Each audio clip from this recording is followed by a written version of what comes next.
स्वामी विवेकानंद ने कहा था, जो कौम अपना इतिहास नहीं जानती वह कौम अपना अस्तित्व खो बैठती है। यही तो हम भारतीय लोगों की सबसे बड़ी प्रॉब्लम है, क्योंकि हमें अपने देश के इतिहास से ज़्यादा अमेरिका, ब्रिटेन और यूरोप में क्या चल रहा है इसकी ज़्यादा चिंता होती है, ताकि उसका भाषण करके हम खुद को अपने ही लोगों के सामने सर्वश्रेष्ठ घोषित करना चाहते हैं कि भाई मुझे तो सब पता है। ऊपर से मुगलों और अंग्रेजों ने हमारे इतिहास को ही बदल दिया।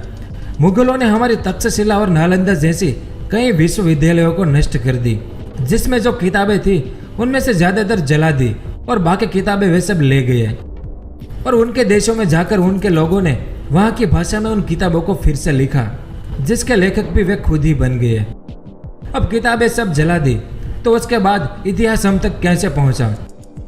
एक पीढ़ी दूसरी पीढ़ी को बताती है, दूसरी पीढ़ी उनकी पीढ़ी को बताता है कि सुनो भाई, हमारे पूर्वज इस तरह से जीते थे।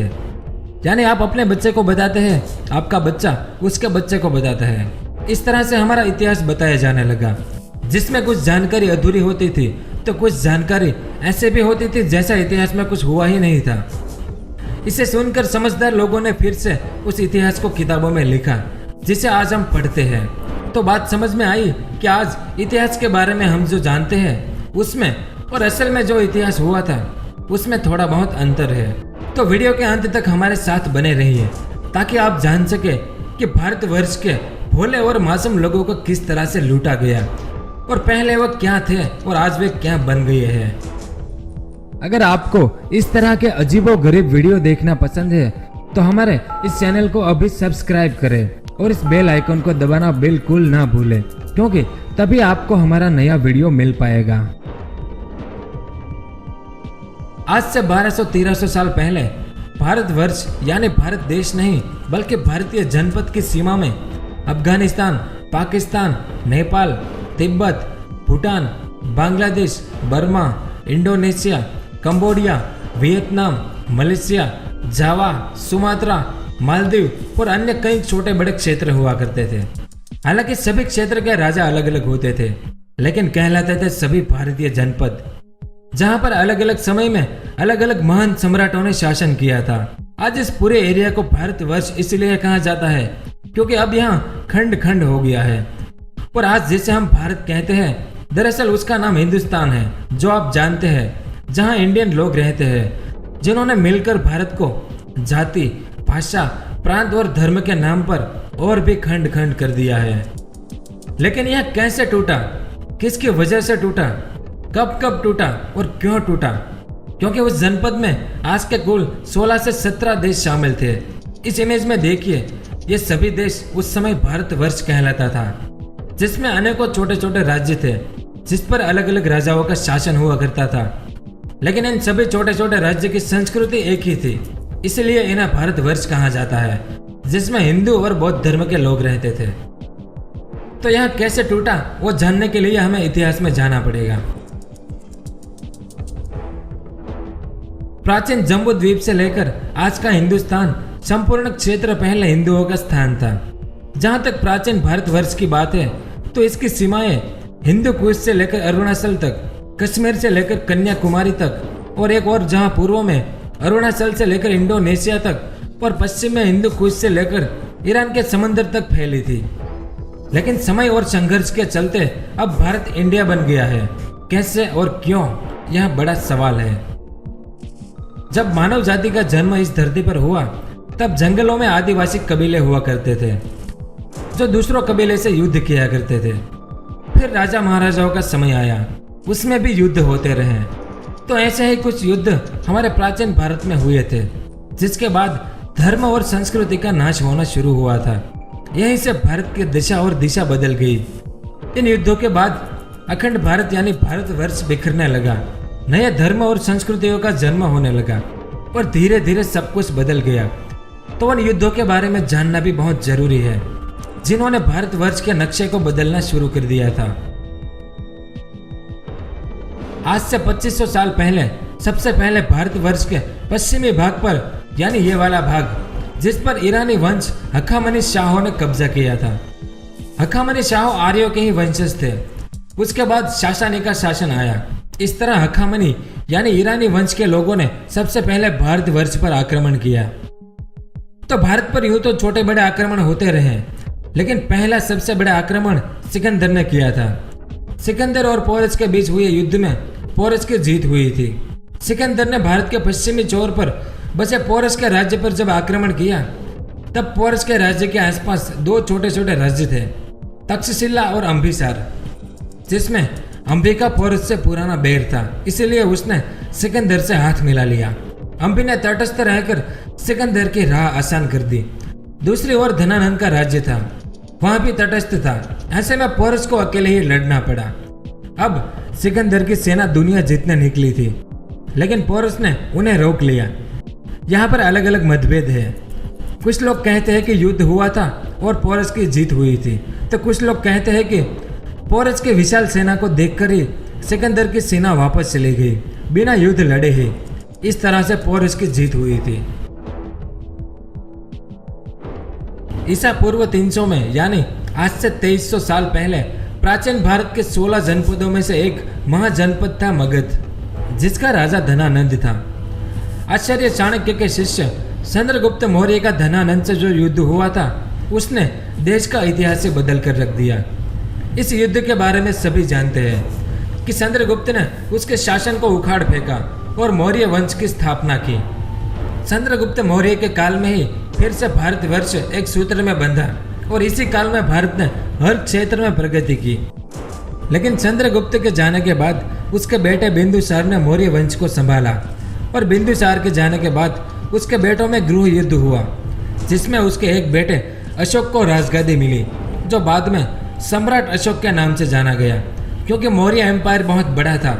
इस इमेज में देखिए आप, तो ये है मौर्य एम्पायर और इसमें आज के कितने देश शामिल हैं ये भी आप देख सकते हैं। अखंड भारत के वीडियो में कई लोगों का कहना था कि नेपाल भारत का हिस्सा ही नहीं था कभी। हाँ, नेपाल भारत का हिस्सा नहीं था, पर प्राचीन भारत के 16 जनपदों में नेपाल के भी 3 जनपद शामिल थे, इसलिए नेपाल प्राचीन भारत का जनपद कहा जाता था। और बाकी जावा, सुमात्रा, मलेशिया आज जहाँ पर है, वहाँ चोल एम्पायर का शासन था, जिसका मैप ये रहा। चोल एम्पायर का समय अलग था और उसमें कुल 20 राजा हुए और उन्होंने 400 सालों तक राज किया। लेकिन उनके 9वें राजा राजेंद्र चोल सबसे महान कहलाए, क्योंकि उन्होंने अपना साम्राज्य श्रीलंका, बांग्लादेश, म्यांमार, जावा, सुमात्रा, मलेशिया, इंडोनेशिया, वियतनाम और कंबोडिया और मालदीव तक फैलाया था। तो ऐसे 16 जनपदों को प्राचीन भारत कहा गया था। लेकिन हम बात कर रहे थे सम्राट अशोक की, कि कैसे वो सम्राट बने। उड़ीसा की राजधानी भुवनेश्वर से 5 किलोमीटर दूर कलिंग युद्ध हुआ था। इस युद्ध में हुए नरसंहार से अशोक के अंतरात्मा को आघात लगा था। ईसा पूर्व 260 में अशोक ने कलिंग वासियों पर आक्रमण किया और उन्हें पूरी तरह कुचल कर रख दिया। युद्ध की विनाश लीला को देखकर सम्राट अशोक का दिल बैठ गया और वे अपने पापों के प्रायश्चित करने के लिए बौद्ध धर्म अपनाकर भिक्षु बन गए और भारत फिर से धीरे धीरे कई जनपदों और छोटे छोटे राज्यों में बंट गया। मौर्य वंश यानी सम्राट अशोक के पतन के बाद 3 राजवंशों का उदय हुआ, जिसमें मध्य भारत में नागशक्ति, दक्षिण में वाकाटक तथा पूर्वी में गुप्ता एम्पायर। इन सभी में गुप्त काल को भारत का स्वर्ण काल माना जाता है। गुप्ता के राजाओं ने अच्छे से शासन किया, भारत को बाहरी आक्रमणों से बचाए रखा और देश को बहुत ही समृद्ध बनाया। तो यही तो वो काल था जिसमें प्राचीन भारत को सोने की चिड़िया कहा जाता था, जिसकी शुरुआत चंद्रगुप्त ने की थी। गुप्ता एम्पायर का शासन भी काफी लंबा चला, लेकिन अंत में एक महान राजा हुए, हर्षवर्धन, जिसने भारत के एक बहुत बड़े भूभाग पर राज किया। इस इमेज में आप देख सकते हैं, यह पूरा लाल एरिया हर्षवर्धन का एम्पायर था और यह समय था 6ठी सदी का। और इसी समय में अरब में मोहम्मद साहब ने एक नए धर्म की स्थापना की, इस्लाम। और यहाँ पर हर्षवर्धन ने भी भारत को विदेशी आक्रमणकारियों से बचाए रखा। इन्होंने लगभग 41 वर्ष तक शासन किया था। तो इस समय तक भारतीय जनपदों को हराना काफ़ी मुश्किल था, गुप्ता एम्पायर तक। मौर्य एम्पायर के दौरान भी भारतीय जनपदों पर फारसी और यूनानियों का खतरा हमेशा से रहा था और हर्षवर्धन के जाने के बाद भी भारतीय जनपद की उत्तर पश्चिमी सीमा पर स्थित भारतीय राज्य को फारस और यूनानियों से हमेशा आक्रमण का खतरा बना रहा। पहले यहाँ कंबोज, कैके, गांधार नामक छोटे बड़े राज्य थे। भारत के उत्तर पश्चिमी सीमा की बात करें तो संपूर्ण अफगानिस्तान और ईरान के समुद्रवर्ती कुछ हिस्से थे। यहाँ हिंदू कुश नाम का एक पहाड़ी क्षेत्र है। इस इमेज में आप देख सकते हैं, ये ऑरेंज कलर हिंदू कुश की पहाड़ी है, जिसके उस पार कजाकिस्तान, रूस और चाइना जाया जा सकता है। ईसा के 700 साल पहले तक यह जमीन आर्यों की थी। ईसा के 700 साल पहले तक इसके उत्तरी क्षेत्र में गांधार महाजनपद था, जिसके बारे में भारतीय स्रोत महाभारत तथा अन्य ग्रंथों में वर्णन किया हुआ है। महाभारत में कंबोज और गांधार के कई राजाओं का उल्लेख मिलता है, जिनमें कंबोज के सुदर्शन और चंद्रवर्मन मुख्य है। लेकिन गुप्ता एम्पायर का आखिरी राजा हर्षवर्धन की जब मृत्यु हुई, तब फारसी और यूनानियों को पता चल गया कि भारतीय जनपद बहुत ही अमीर राज्यों की जमीन है। तो उस वक्त सीमावर्ती राज्यों में व्यापार के माध्यम से कई फारसी और यूनानियों ने अपने अड्डे बना लिए थे। दूसरी ओर अरबों ने भी समुद्र तटवर्ती क्षेत्र में अपने व्यापारिक ठिकाने बनाकर अपने लोगों की संख्या बढ़ा ली थी। अगर इस भूभाग की यानी आज के अफगानिस्तान की बात करें तो पहले आर्यों के कबीले आबाद थे और वे सभी वैदिक धर्म का पालन करते थे। फिर बौद्ध धर्म के प्रचार के बाद यह स्थान बौद्धों का गढ़ बन गया। उस वक्त बामियान बौद्ध की राजधानी थी। वैसे पूरा अफगानिस्तान उस काल में भारतवर्ष का पश्चिमी भाग था, जहां उपगण स्थान गांधार और के प्रदेश थे और ये सभी बौद्ध राष्ट्र बन चुके थे। यही हाल भारत के पूर्वी छोर पर हुआ, जहां तिब्बत, जिसे उन दिनों त्रिविष्टप कहा जाता था, ब्रह्म देश यानी बर्मा, श्याम देश यानी आज का थाईलैंड, इंडोनेशिया और मलेशिया, उसके अलावा जावा और सुमात्रा थे। लेकिन पश्चिमी भाग यानी ये सभी भाग की कंपेयर में ये सभी पूर्वी भाग शांत थे। लेकिन बौद्ध धर्म के उदय के बाद बहुत से हिस्से बौद्ध वर्चस्व वाले बनने लगे। अहिंसा और लोकतंत्र यहाँ के शासन के प्रमुख अंग थे और इसी अहिंसा और शांत लोकतंत्र को ध्यान में रखकर खलीफाओं ने आक्रमण किया। 7वीं सदी के बाद यहाँ पर अरब और तुर्क के मुसलमानों ने आक्रमण करना शुरू किए और कुछ इतिहासकारों के अनुसार साल 870 में अरब सेनापति याकूब एलेस ने अफगानिस्तान को अपने अधिकार में कर लिया। भारत में एक और राजाओं में जमीन की लड़ाई चल रही थी, तो दूसरी ओर पश्चिमी भाग यूनानी और फारसियों के आक्रमण से परेशान था। पूर्वी छोर पर कई छोटे छोटे स्वतंत्र राज्य स्थापित हो चुके थे। ऐसे में इस्लाम का उदय हुआ और उसने पूरी दुनिया का नक्शा ही बदल दिया। लगभग साल 632 में हजरत मोहम्मद साहब के जाने के बाद 6 साल के अंदर ही उनके उत्तराधिकारियों ने सीरिया, मिस्र, उत्तरी अफ्रीका, स्पेन और ईरान को जीत लिया और इस समय खलीफा का साम्राज्य फ्रांस से लायर नामक जगह से लेकर काबुल नदी तक फैला था। मोहम्मद साहब के जाने के बाद खिलाफत संस्था का गठन हुआ, जो इस बात का निर्णय करती थी कि इस्लाम का उत्तराधिकारी कौन है, जिसमें अबू बकर उनके उत्तराधिकारी घोषित हुए। उससे पहले यानी अबू बकर से पहले 4 खलीफाओं ने मोहम्मद साहब से अपने रिश्तों के कारण खिलाफत हासिल की थी। उनमें से अब्बासियों के काल में इस्लाम का विस्तार हुआ। अब्बासियों ने ईरान और अफगानिस्तान में अपनी सत्ता कायम की, जिसमें ईरान के फारसियों को या तो इस्लाम ग्रहण करना पड़ा या फिर वे भागकर सिंध में आ गए। जब सिंध में भी आक्रमण बढ़ने लगे तो वे सब वहां से भागकर गुजरात में आ गए। यानी 7वीं सदी के बाद भारतवर्ष से ये वाला भाग यानी आज का अफगानिस्तान और पाकिस्तान भारतीय जनपद से धीरे धीरे जाता रहा। भारत में इस्लामिक शासन का विस्तार 7वीं शताब्दी के अंत में मोहम्मद बिन कासिम ने सिंध पर आक्रमण और बाद में उनके मुस्लिम शासकों द्वारा हुआ।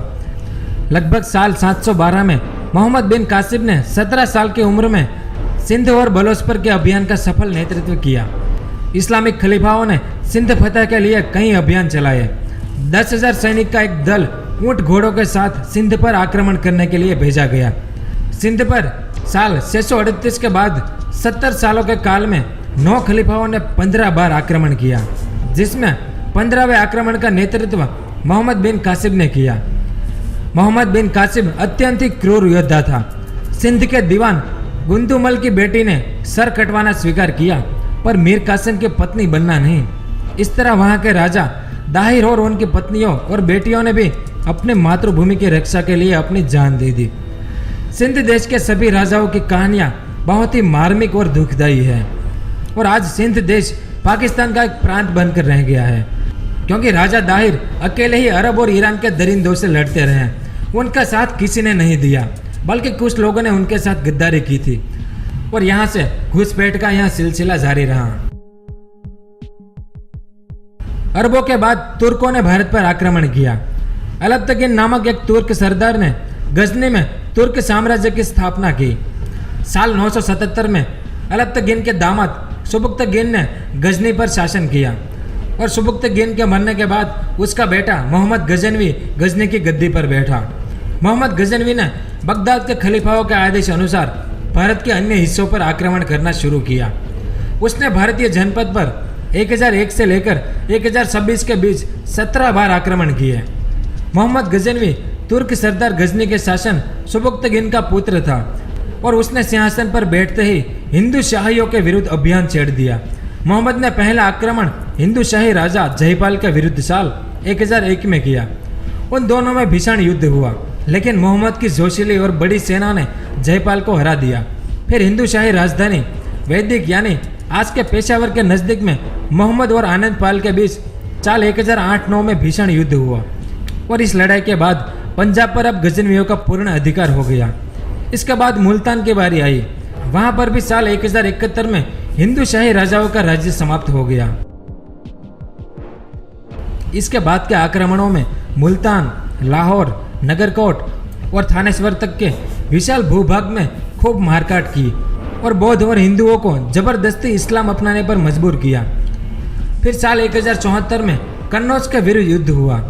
उसी समय उसने मथुरा पर भी आक्रमण किया और उसे बुरी तरह से लूटा और वहां के मंदिरों को तोड़ दिया। उस वक्त के मथुरा के समीप महावन के शासन कुलचंद के साथ उसका युद्ध हुआ। कुलचंद ने उसके साथ भयंकर युद्ध किया। गजनी के सुल्तान मोहम्मद ने 17 बार भारत पर चढ़ाई की। मथुरा पर उसका 9वां आक्रमण था, लेकिन उसका सबसे बड़ा आक्रमण साल 1026 में हुआ, जो काठियावाड़ के सोमनाथ मंदिर पर हुआ। जो मंदिर आज गुजरात के काठियावाड़ के समुद्र किनारे सोमनाथ महादेव का प्राचीन मंदिर है और यहाँ पर मोहम्मद गजनी ने सोमनाथ मंदिर का विशाल शिवलिंग तोड़ डाला, मंदिर को ध्वस्त किया। कहते हैं कि उसने हजारों पुजारियों को मौत के घाट उतार दिए और वहाँ मंदिर का सोना और भारी खजाना लूट कर ले गया। अकेले सोमनाथ से उसे इतना धन मिला था जितना उसकी बाकी की सभी लूट में भी नहीं मिला था। उसने पंजाब को अपने राज्य में मिला लिया और लाहौर का नाम बदलकर मोहम्मदपुर कर दिया। और हुआ यह कि मोहम्मद के इन आक्रमणों से भारत के राजवंश दुर्बल हो गए और उसके बाद विदेशी मुस्लिम आक्रमणों के लिए यहाँ के द्वार हमेशा के लिए खुल गए। मोहम्मद बिन कासिब के बाद मोहम्मद गजनवी और उसके बाद मोहम्मद घोरी ने भारत पर आक्रमण कर अंधाधुंध कत्लेआम और लूटपाट मचाई। इसका पूरा नाम शिहाबुद्दीन उर्फ मुइजुद्दीन मोहम्मद घोरी था। भारत में तुर्क साम्राज्य की स्थापना करने का श्रेय मोहम्मद घोरी को ही जाता है। मोहम्मद घोरी अफगान योद्धा था जो गजनी साम्राज्य के अधीन गौर नामक राज्य का शासक था। मोहम्मद घोरी साल 1173 में गौर का शासक बना, जिस समय मथुरा मंडल में उत्तर पश्चिम में पृथ्वीराज और दक्षिण पूर्व में जयचंद्र जैसे महान नरेशों का शक्तिशाली राज्य थे। उस समय भारत के पश्चिमी उत्तर के सीमांत पर शहाबुद्दीन मोहम्मद घोरी नामक एक मुसलमान सरदार ने मोहम्मद गजनवी के वंशजों से राज्य अधिकार छीनकर एक नए इस्लामी राज्य की स्थापना की। घोरी ने भारत पर पहला आक्रमण साल 1175 में मुल्तान पर किया, दूसरा आक्रमण साल 1178 में गुजरात पर किया। इसके बाद साल 1179 से लेकर 1186 के बीच उसने पंजाब पर फतह हासिल की। इसके बाद उसने पेशावर और सलाईकोट को अपने कब्जे में ले लिया। लेकिन जब उसका युद्ध पृथ्वीराज चौहान से हुआ, तब इस युद्ध में मोहम्मद घोरी को बुरी तरह से पराजित होना पड़ा। इस युद्ध में मोहम्मद घोरी को बंधक बना लिया गया, लेकिन पृथ्वीराज चौहान ने उसे छोड़ दिया और इससे तराइन का प्रथम युद्ध कहा जाता था। इसके बाद मोहम्मद घोरी ने अधिक ताकत के साथ पृथ्वीराज चौहान पर आक्रमण कर दिया। तराइन का यह दूसरा युद्ध साल 1192 में हुआ था। अब की बार इस युद्ध में पृथ्वीराज चौहान हार गया और उनको बंधक बना लिया गया, लेकिन माना जाता है कि बाद में उन्हें गजनी ले जाकर मार दिया गया। इसके बाद घोरी ने कन्नौज के राजा जयचंद्र को हराया, जिसे चंदावर का युद्ध कहा जाता है। लेकिन जानकर आपको आश्चर्य होगा कि जब मोहम्मद घोरी ने पृथ्वीराज चौहान के साथ दूसरा युद्ध किया था, तब कन्नौज के राजा जयचंद्र ने मोहम्मद घोरी की मदद की थी। यानी इन दोनों ने मिलकर पृथ्वीराज को हराया था। बाद में गौरी ने जयचंद्र को धोखा दिया और कन्नौज को भी हड़प लिया। उसके बाद गौरी भारत में गुलाम वंश का शासन स्थापित करके वापस अपने राज्य गजनी लौट गया।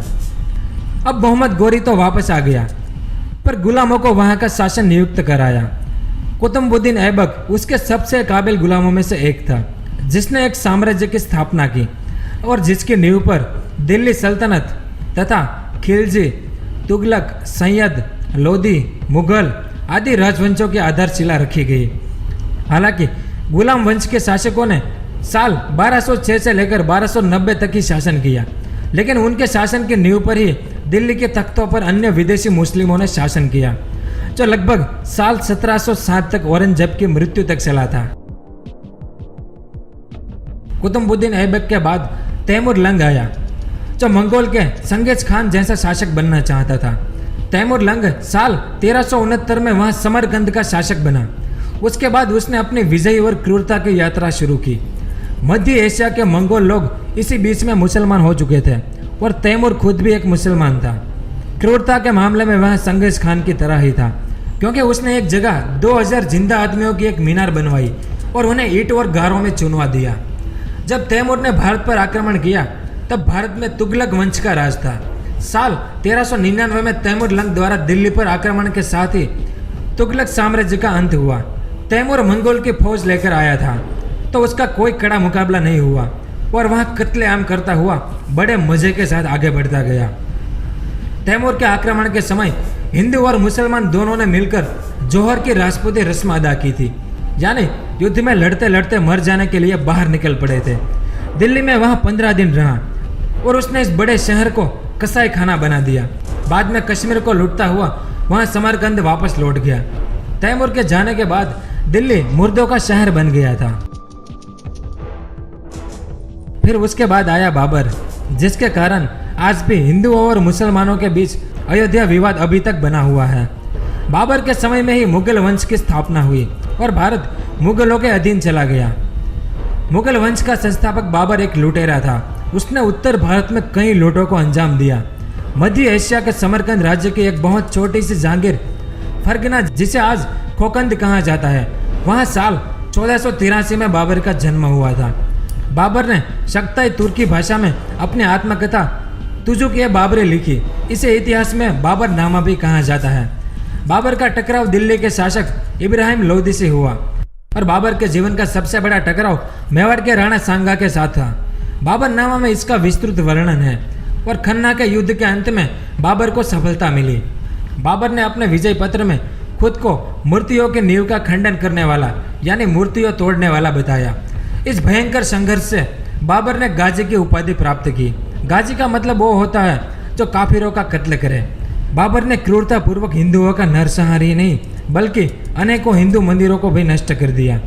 पर बाबर की ही आज्ञा से मीर बाकी ने अयोध्या में राम जन्मभूमि पर निर्मित प्रसिद्ध मंदिरों को नष्ट कर मस्जिद बनवाई। उसके अलावा ग्वालियर के पास उर्वा में अनेक जैन मंदिरों को नष्ट किया। चंदेरी के प्राचीन और ऐतिहासिक मंदिरों को भी नष्ट करवा दिया, जो आज सिर्फ एक खंडहर बनकर रह गया। बाबर के जाने के बाद उसका बेटा हुमायूं दिल्ली की गादी पर बैठा। हुमायूं के बाद उसका बेटा अकबर, अकबर के बाद उसका बेटा जहांगीर, जहांगीर के बाद उसका बेटा शाहजहां, जिसने ताजमहल बनवाया था वो, और शाहजहां के बाद उसके बेटे औरंगजेब ने मुगल वंश को संभाल रखा। लेकिन इन सभी मुगल राजाओं में सबसे क्रूर औरंगजेब था। औरंगजेब का जन्म साल 1618 में हुआ था, यानी बाबर से लेकर औरंगजेब तक भारतीय जनपद मुगलों का गुलाम था। इतनी लंबी गुलामी के दौरान एक भी ऐसा हिंदू या सिख पैदा नहीं हुआ जो इस मुगल एम्पायर को टक्कर दे सके। लेकिन औरंगजेब के जन्म के 10-12 साल बाद महाराष्ट्र में माता जीजाबाई ने भी एक बच्चे को जन्म दिया, जिस बच्चे को बचपन में रामायण महाभारत के पाठ पढ़ाया गया। उन्हें हिंदू संस्कृति के बारे में सब कुछ बताया गया और उनके शिक्षक या गुरु उसे कहा करते थे कि तुम ही हो जो हिंदू धर्म को बचा सकते हो। उसे युद्ध लड़ाई सिखाई गई, जिसमें गोरिल्ला तकनीक सबसे कामयाब थी और 16 साल की उम्र में उस नौजवान ने पहला युद्ध जीत लिया और धीरे धीरे सभी जातियों को एक करके एक मराठा सैन्य बनाया और अपना भगवा झंडा लेकर एक के बाद एक किला जीतते गए और मराठा एम्पायर आगे बढ़ता गया। जिस निडर और ताकतवर नौजवान का नाम शिवाजी था, जिसे आज हम छत्रपति शिवाजी महाराज के नाम से जानते हैं, क्योंकि उन्होंने गुलाम हुए हिंदुओं को फिर से जगाया था। दूसरी तरफ उस समय में एक दूसरे महापुरुष का जन्म हुआ। साल 1666 में गुरु गोविंद सिंह का जन्म हुआ। इनका सैन्य बहुत छोटा था, पर ताकतवर इतना था कि मुगलों को परेशान कर रखा था। आपको 40 सिखों की कहानी याद होगी, जिन्होंने मुगल शाही सेना का सामना किया था। मुगलों की 10 लाख की सेना के सामने सिर्फ 40 सिख, फिर भी हजारों मुगलों को धूल चटा दी थी इस 40 सिखों ने। इतने निडर और महायोद्धा थे, इसलिए उनकी जीत पूरे शमकोर में लिखी गई और आज हर भारतीय को उनका बलिदान याद है और हमेशा याद रहेगा। यानी छत्रपति शिवाजी महाराज और गुरु गोविंद सिंह की वीरता के कारण मुगल एम्पायर का विनाश शुरू हुआ। औरंगजेब के बाद मुगल सल्तनत टूटने लगी, लेकिन पूरी तरह से नहीं। और शिवाजी के जाने के बाद मराठा एम्पायर 5 छोटे छोटे राज्यों में विभाजित हो गया। कहते हैं कि मराठा एम्पायर विभाजित ना होता तो हम अंग्रेजों के गुलाम कभी नहीं बनते, लेकिन शिवाजी महाराज जैसा नेतृत्व करने वाला राजा हमारे पास नहीं था। अब यहाँ तक भारत जनपद था। 17वीं शताब्दी के बाद अलग अलग देश बनना शुरू हुआ। साल 1739 को दिल्ली के बादशाह मोहम्मद शाह अकबर ने ईरान के नादिर शाह से संधि कर अफगानिस्तान यानी अफगानिस्तान उसे सौंप दिया और साल 1874 में अफगानिस्तान एक इस्लामिक राष्ट्र बना। इतना सब लूटने के बाद भी हमारे पास बहुत कुछ था, जिसे लूटने अंग्रेज आए। अंग्रेज सोची समझे रणनीति के तहत पहले व्यापार करने भारत आए। अंग्रेजों को भारत में व्यापार करने का अधिकार जहांगीर ने 1618 में दिया था। इसमें जहांगीर की भी रणनीति थी। जहांगीर और अंग्रेजों ने मिलकर 1618 से लेकर 1750 तक भारत के अधिकांश रजवाड़ों को छल कपट से अपने कब्जे में ले लिया था। बंगाल उनसे उस समय तक अछूता था और उस समय बंगाल का नवाब था सिराजुद्दौला। हालांकि अंग्रेजों ने सत्ता क्षत्रियों, राजपूतों, सिखों आदि से छीनी थी, लेकिन प्लासी के युद्ध की ज्यादा चर्चा की जाती है। यह अधूरा सच है। प्लासी का युद्ध 23 जून 1757 को मुर्शिदाबाद के दक्षिण में गंगा नदी के किनारे प्लासी नामक स्थान में हुआ था। इस युद्ध में एक और ब्रिटिश ईस्ट इंडिया कंपनी की सेना थी तो दूसरी ओर बंगाल के नवाब की सेना। कंपनी की सेना ने रॉबर्ट क्लाइव के नेतृत्व में नवाब सिराजुद्दौला को हरा दिया। इस युद्ध को भारत के लिए बहुत ही दुर्भाग्यपूर्ण माना जाता है, क्योंकि इस युद्ध से ही भारत की दास्तां की कहानी शुरू होती है। इस युद्ध की जानकारी लंदन के इंडिया हाउस लाइब्रेरी में उपलब्ध है। वहां भारत की गुलामी के समय के 20,000 दस्तावेज उपलब्ध है। इन दस्तावेजों को राजे दीक्षित जी ने पढ़ा था और उन्होंने बहुत कुछ बताया इसके बारे में। वहां उपलब्ध दस्तावेजों के अनुसार अंग्रेजों के पास प्लासी के युद्ध के समय मात्र 300 सिपाही थे और सामने बंगाल के नवाब के पास 18,000 सिपाही।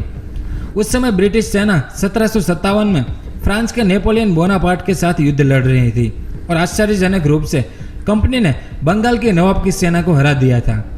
हारने का कारण उसका एक सेनापति था, जिसे अंग्रेजों द्वारा लालच दी गई थी कि तुम अगर बंगाल के नवाब सिराजुद्दौला को मारने में हमारा साथ दो तो उसके मरने के बाद तुम्हें बंगाल का राजा बनाएंगे।